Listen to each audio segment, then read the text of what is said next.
श्री प्राणनाथ निज मूलपति श्री मेहराज सुनाम तेज कुंवरी श्यामा युगल को पल पल करो प्रणाम पल पल करो प्रणाम।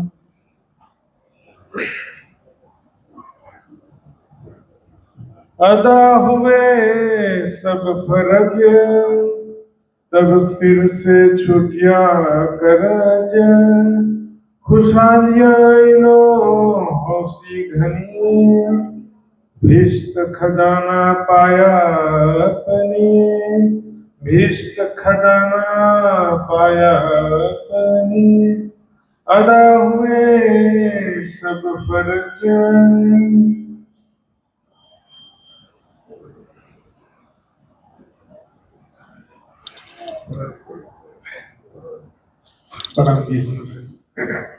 अदा हुए सब फर्ज। प्यारी सुंदर साहिब जी ब्रह्म ज्ञान प्राप्त हुए धाम धनी के चरणों में आए हुए भी वर्षों बीत जाते हैं, फिर भी ये माया का झमेला खत्म ही नहीं होता। सुंदर साहिब जी वर्षों बीत गए, सत्संग वाणी मंथन चितवनी का भी प्रयास करते हुए सुंदर साहिब जी, लेकिन जिस कार्य के लिए आए हैं वो लक्ष्य जब तक पूरा नहीं होगा तब तक आपको छुटकारा नहीं मिलेगा। महामती जी का भी देखिए सुंदर साहिब जी पन्ना जी में भी पहुंचे तब कितनी आयु हो गई थी, कभी पंचभौतिक तन की 63 साल की आयु हो चुकी थी, तब जाकर के पन्ना जी में एक स्थायी ठिकाना भी मिला। और कितना इधर से उधर भटकना, पद यात्रा और भिक्षा मांग करके भी भोजन करने जैसी स्थिति आई। सुंदर से मांगत टूका चल ही, हम तो सोचते हैं केवल हमारा कल्याण हो जाए जैसे तैसे, वो भी मेहनत भी ज्यादा ना करना पड़े और हमारा शॉर्टकट कोई तरीका हो तो कल्याण हो जाए। लेकिन यहाँ जिम्मेदारी बहुत बड़ी है, खुद को जगाने, अपनी आत्मा जागृत करने के अलावा अन्य सुंदर साथ को भी जगाने की जिम्मेदारी है। मैं बोलूं तो तू मुझे जगा देना, तू भूलेगी तो मैं जगा दूंगी। इसके अलावा सारी दुनिया को भी तो मुक्ति देने का जिम्मेदारी ब्रह्मात्माओं का ही है ना। मुक्त देसी ब्रह्मांड को आए ब्रह्मात्म शब्द सुंदर शब्द बका शब्द मुख सबन के सो पसरिया सबों में इलम शब्द फना को न देवे पेठने ऐसा बखत किया वो आखिर पे सुमहती। ब्रह्मात्माएं दूसरों का बात तो है कि दूसरों को भी ब्रह्म ज्ञान प्रचार प्रसार करना है, लेकिन खुद का ठिकाना नहीं है, दूसरों को जगाना है, उससे भी कोई फायदा नहीं होने वाला। समझे, चलो हम भी चर्चा करने लगते हैं।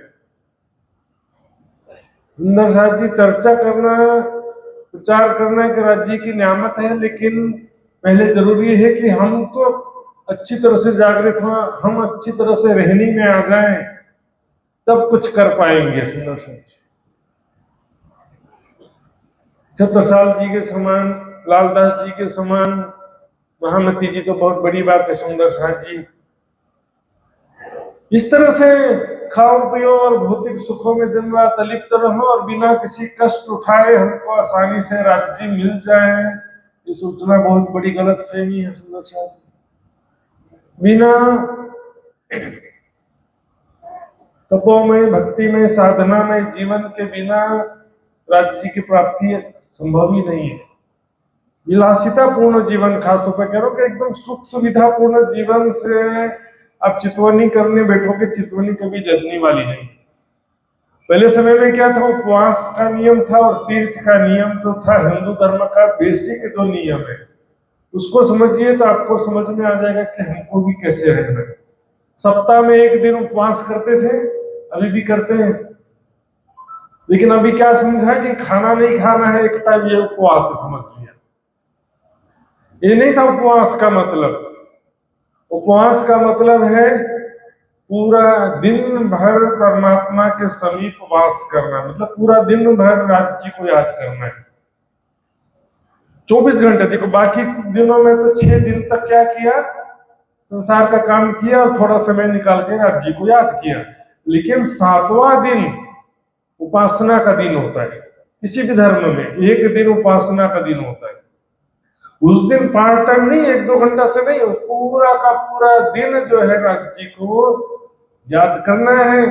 तो फिर पेट भर भर के खाएंगे, स्वादिष्ट भोजन खाएंगे तो दिन भर याद नहीं कर सकते। इसलिए रिक्वायरमेंट क्या है कि कम खाएं, सात्विक भोजन खाएं।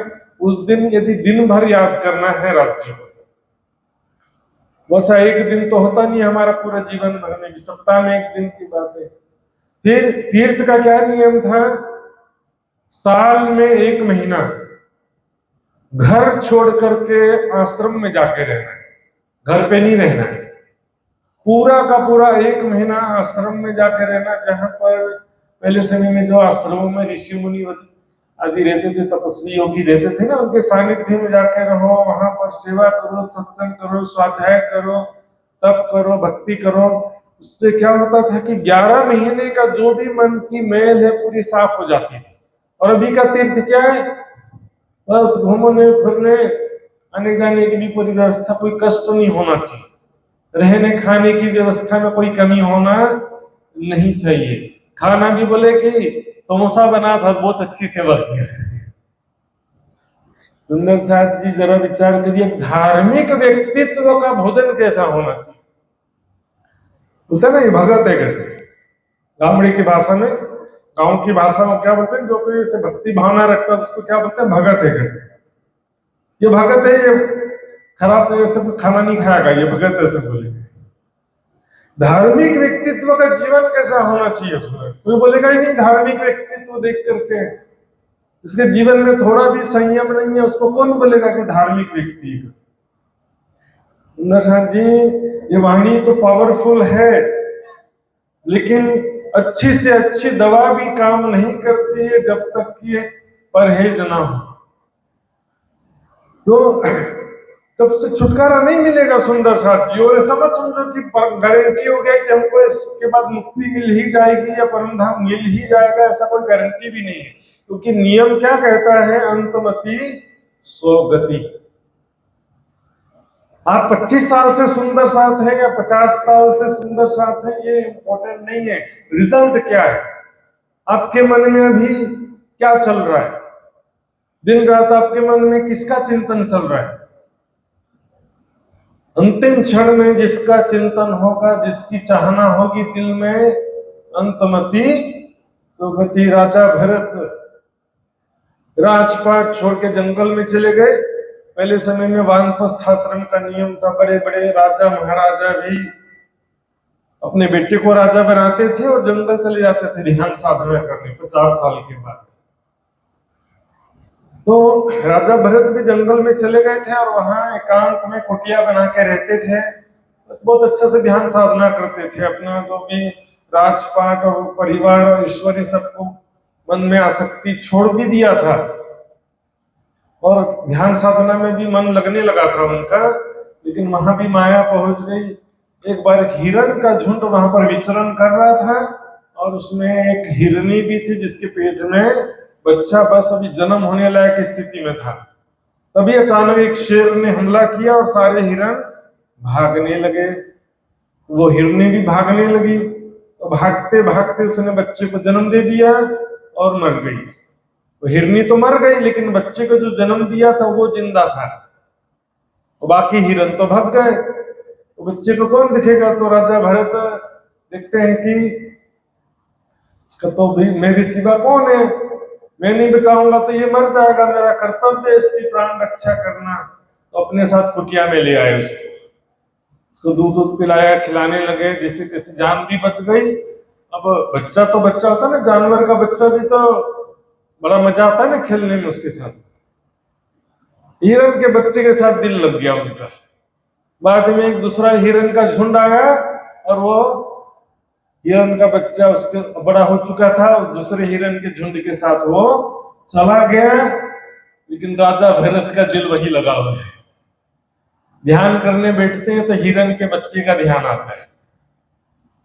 हमारा भी मन किसका ध्यान आता सोचिए। हम ध्यान करने बैठते हैं तो किसका याद आता है? आपका दिल में जिसकी चाहना होगी, जिसकी चिंता होगी, आपका मन वहीं जाएगा। जब रोकने से नहीं रुकने वाला वो। जब तक ही आपको संसार की नश्वरता, दुख रूपता का पूर्ण ज्ञान न हो, वैराग्य न हो पूर्ण रूप से। भजन गाते थे ना, ये जीवी जहर से लगती, तो जहर के जैसा लगना चाहिए। ये तो गाने से नहीं होगा। वैसे तो बड़ा आनंदप्रद लग रहा है, लेकिन गाने के लिए जहर से लगता है गाने। संसार सही में दुखप्रद लगना चाहिए अग्नि के समान। अब क्या हुआ कि राजा भरत अगले जन्म में हिरण बन गए। हिरण का स्मरण होते होते शरीर छूटा तो अगला जन्म क्या बन गया? हिरण बन गया। सुंदर साथ जी, भले हम सुंदर साथ हैं, लेकिन मृत्यु के समय हमको ऐसे ध्यान रहेगा, मेरा परिवार, मेरी प्रॉपर्टी, इसी में ध्यान लगा रहेगा। मेरा दोस्त, ये मेरा दुश्मन, उसमें भी ध्यान लगा रह सकता है। कहीं भी ध्यान लगा रहेगा तो राज्य जबरदस्ती भेजने वाले नहीं है। हमारी ही वासना के कारण हमको दोबारा आना पड़ सकता है। तीसरे जन्म में राजा भरत बन गए जड़ भरत। जड़ भरत, इस बार उनका नाम राजा भरत नहीं था, क्या नाम पड़ गया? जड़ भरत। जड़ किसको बोलते हैं? डेड पार्टिकल जो होता है एकदम, जो चेतन नहीं है। जैसे दीवाल है ना, हम हंसेंगे तो दीवाल हंसेगा क्या? नहीं हंसेगा। खंबा हंसेगा? नहीं हंसेगा, रोएगा भी नहीं। उसी तरह से जड़ भरत कैसे हो गए? किसी से कोई प्रभावित नहीं हो रहे। कोई हंस रहा, कोई रो रहा, बोले अब मेरे को माया में फंसना नहीं है, ये झूठे दृश्य के आकर्षण में नहीं आना। कोई रो रहा है तो भी झूठा है, और हंस रहा है वो भी झूठा है। खुशहालियां इनो हौसी घनी, भीष्ट खजाना पाया। अपने भीष्ट ने परम धाम को हदीसों में, कुरान में बहिष्ठ के रूप में वर्णन किया कि वहां पर दूध शहद की नदियां हैं। अभी जो वर्णन है, तो वह अपना परम धाम का खजाना पाया उन्होंने, जिन्होंने शीघ्र ही माया से निवृत्त होकर राज्य के चरणों में पूर्ण रूप से तत्पर होना पड़ेगा। सुंदर चलते फिरते काम नहीं होने वाला। कुछ पढ़े, कुछ नहीं पढ़े, कुछ किया नहीं किया, लास्ट में थोड़ा तो किया है, राज्य कुछ तो देंगे। पेमेंट नौकरी नहीं है सुंदर साथ जी की, कुछ किया है तो कुछ मिल जाएगा पेमेंट के बदले। जो मिलेगा अभी मिलेगा, अभी नहीं मिला तो कब मिलेगा? वाणी में अभी मैंने पढ़ा तो सुख उसका 2 दिन बाद मिलेगा क्या मुझे? चितवनी में अभी करूंगा और अभी मुझे दर्शन नहीं हुआ तो 2 दिन बाद कहां से मैं? अभी जो होता, जीते जी मुक्ति होती है, मरने के बाद मुक्ति नहीं होती है। शरीर के मृत्यु का नाम मुक्ति नहीं है। माया के बंधनों से मुक्ति होना ही मुक्ति है। और संसार के अभी भी लगे हुए कि ये सुख दुख का है ना, जो भी राग द्वेष आशा तृष्णा में लगे हुए हैं, तो मुक्ति अभी भी हुई नहीं है। सुंदर जी, इनों का होशी सिताब नजी खुदाई के हिसाब, यानी कि ब्रह्म आत्मा, ब्रह्म सृष्टियों का शीघ्र सबसे पहले हिसाब किताब हो जाएगा कर्मों का। हम देखते हैं कि जो भी ब्रह्म आत्माएं हैं, जनरली क्या होता है, राज्य महाराज उनका जल्दी हिसाब किताब कर देते। जो भी ऐसे कर्म होते हैं ना, अच्छे बुरे कर्म ब्रह्म सृष्टि के भी जीव के द्वारा होते हैं, तो उसका सजा भी जल्दी दे देते हैं राज्य। और जिसको देखिए सजा दुख मिल गया ना, तो समझो कि अच्छा हुआ, जल्दी हिसाब किताब निपट गया।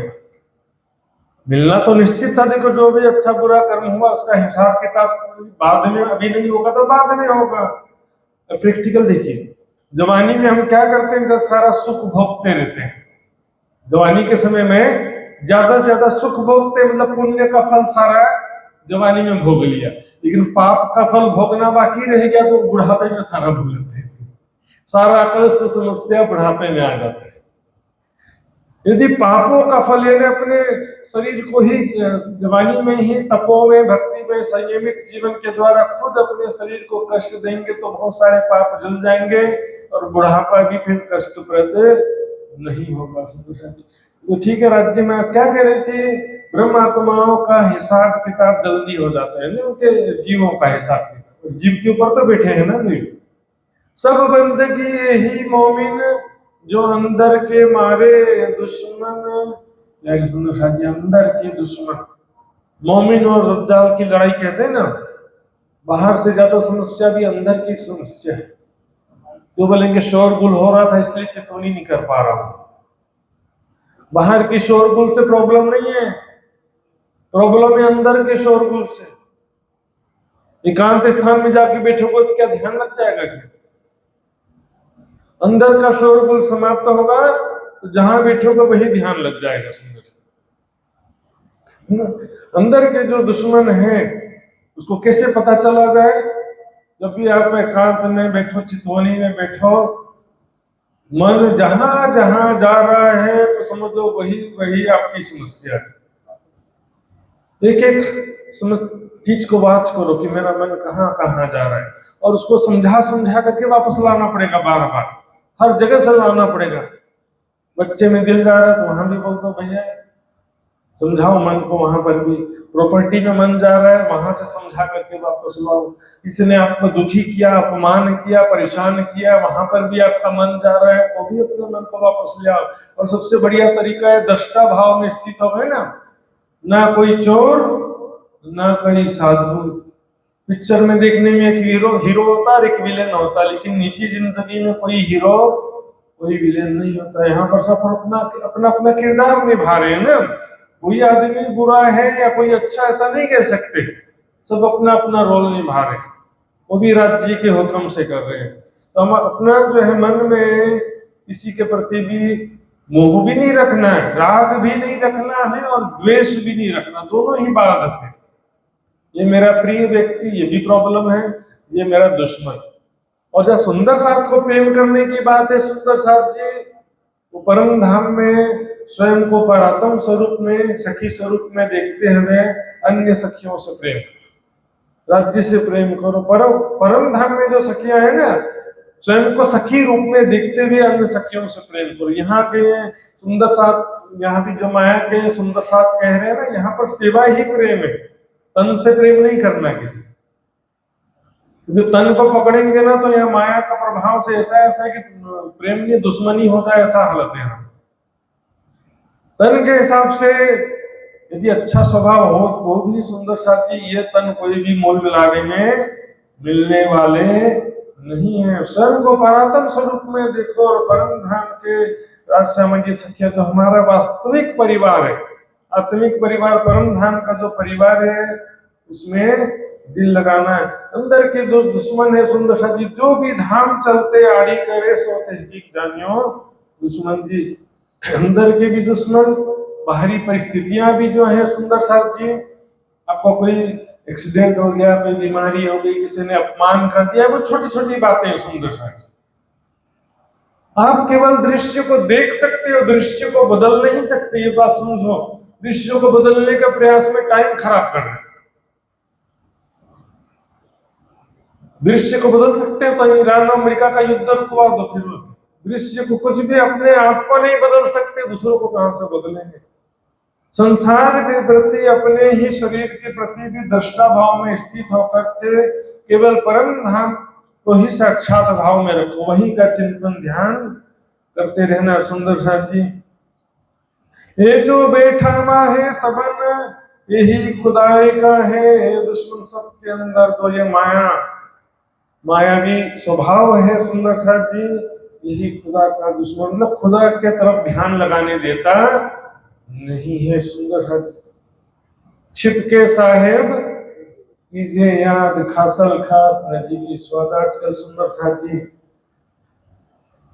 अपने आध्यात्मिक उपलब्धियों को भी प्रतिष्ठा का साधन बनाने में लगे रहते हैं। लोग जाने तो सही कि मैं भी इतना ज्ञानी हूँ, मैं इतना ध्यानी हूँ, लोगों को पता चलना चाहिए। अरे दूसरों को बताकर क्या करोगे? दूसरा कोई पेमेंट नहीं करने वाला है, वो पेमेंट ले लेने वाले। अपने जो भी आध्यात्मिक धन कमाए वो छीन लेने वाले। दूसरों को मत बताइए मैं इतना करता हूँ, छिप के। अंदर जो मन में क्या भाव जो आ जाता है कि मैं इतना किया, मुझे सब देख रहे हैं, मुझे सब जानते हैं, बहुत रिस्पेक्ट करते हैं सब लोग, उससे अच्छा तो अपमान करें वो ज्यादा अच्छा है।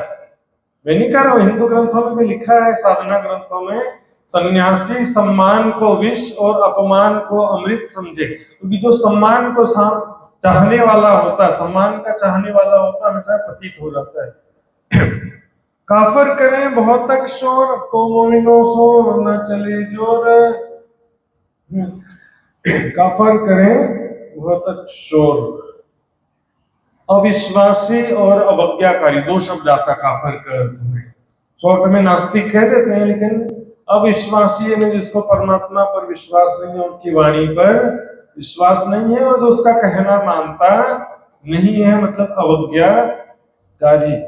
तो ऐसा कोई हो सकता है आपको कि आपके परिवार में से भी हो सकता है और दूसरे लोग भी हो सकते हैं कि जो आपकी राह में बाधा डाले, आपको भक्ति साधना में आगे जाने ना दे। लेकिन कह रहे मोमिनो सोना चले जो। भी देखिए, एक जने ने मुझसे पूछा, तुम तो महात्मा हो, तुमको क्या चाहिए? तुम क्या प्रसिद्धि चाहिए? नहीं चाहिए। धन चाहिए? नहीं चाहिए। तुमको क्या चाहिए? दुनिया ही कहा, देखो सत्यता चाहिए, निष्पक्षता चाहिए। सत्य, निष्पक्षता और न्याय,